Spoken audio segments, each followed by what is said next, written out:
আসসালামু আলাইকুম। আশা করি সকলে ভালো আছেন। আলহামদুলিল্লাহ আমিও ভালো আছি। আজকে বিকেলে পরিবেশটা অনেক নরম, কারণ একটু আগে বৃষ্টি হয়েছে। বৃষ্টির কারণে আপনার গাড়ল দৌড়ি বেড়াচ্ছে, বেশিরভাগই ঘাস খাচ্ছে না। এই যে কীভাবে দৌড়ি বেড়াচ্ছে। আজকে কিন্তু গাড়ল নিয়ে অনেক দূরে চলে এসেছি, 1 কিলোর বেশি, 1.5 কিলো মতন। এই বছর বলতে এই সিজনে এত দূরের মাঠে আমি আসিনি।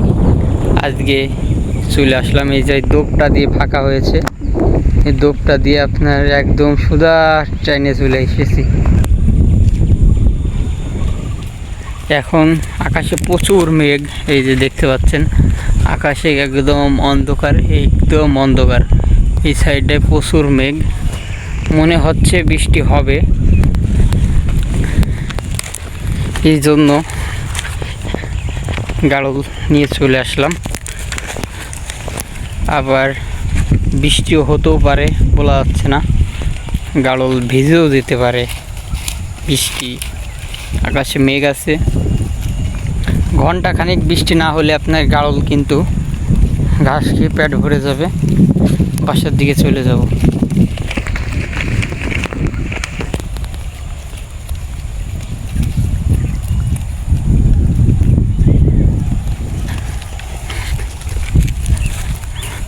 এই যে মা গাড়লগুলা আপনার খাচ্ছে, 2-1টা মা গাড়ল খুবই সুন্দর খাওয়া দাওয়া করছে।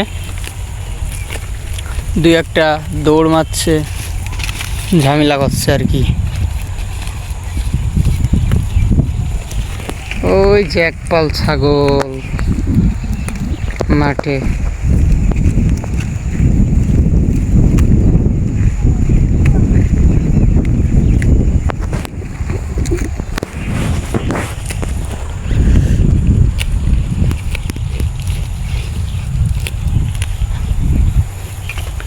বৃষ্টির সময় গাড়ল কিন্তু এই যে মাঠ যখন আপনার ভিজে যায়, তখন কিন্তু গাড়ল খুব একটা ঘাস খায় না।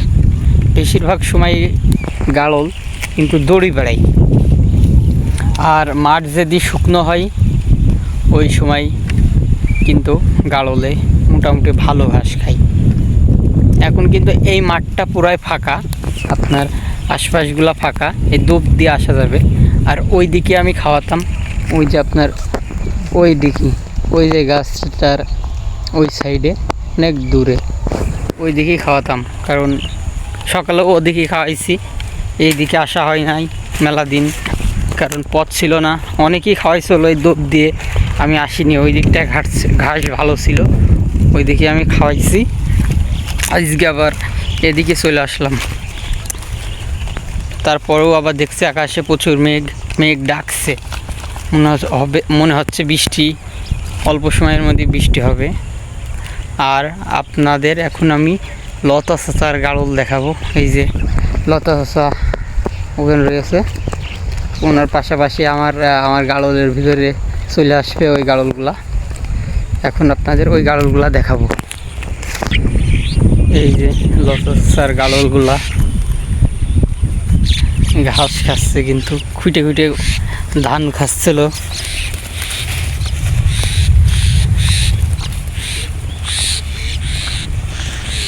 বাচ্চাটা অনেক বড় হয়ে গিয়েছে অল্প দিনে, খুবই অল্প দিনে বাচ্চাটা খুবই ডাসার মতন হয়ে গিয়েছে।